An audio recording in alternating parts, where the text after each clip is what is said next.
Battle through the heavens studio वालों ने एक और तियानजुन को फीमेल बना दिया है। मतलब फोर्थ तियानजुन हमें रोंगवा में फीमेल देखने को मिलेगी।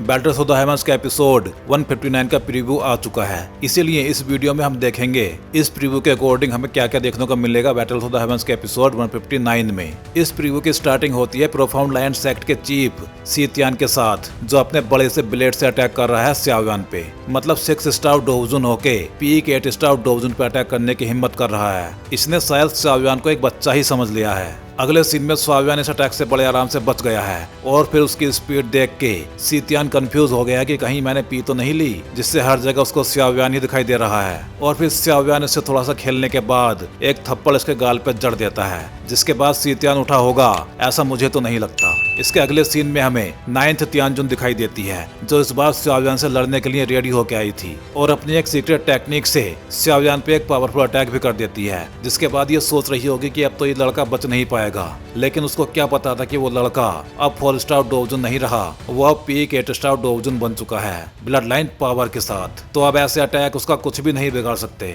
9th तियानजुन के अटैक को झेलने के बाद बारी थी स्याओयान की, और उसने अपने ग्रेट हेवन क्रिएशन पाम को यूज किया, जिसकी पावर अब पहले से बहुत ज्यादा बढ़ चुकी है, क्योंकि अब स्याओयान पहले से ज्यादा पावरफुल हो चुका है। और इसका असर हमें देखने को भी मिला, क्योंकि इस बार 9th तियानजुन भी इससे बच नहीं पा रही थी, लेकिन वो मरते मरते भी 4th तियानजुन को आवाज लगा देती है, जो अपने ब्लड ड्रैगन अटैक से स्याओयान के great heaven creation palm attack से भिड़ जाती है। अब अगले सीन में हमें दिखाई जाती है 4th तियानजुन, और भाई ये नोवेल और मानवा में एक मेल कैरेक्टर है, लेकिन डोंगवा में इसको फीमेल बना दिया गया है 9th तियानजुन के जैसे ही। और ये 4th तियानजुन डोवजुन पीक के 3rd चेंज पे है, मतलब बैनसेंग बनने के रास्ते पे चल चुकी है, इसलिए इसकी पावर भी बहुत ज्यादा है, लेकिन बैनसेंग से काफी कम है।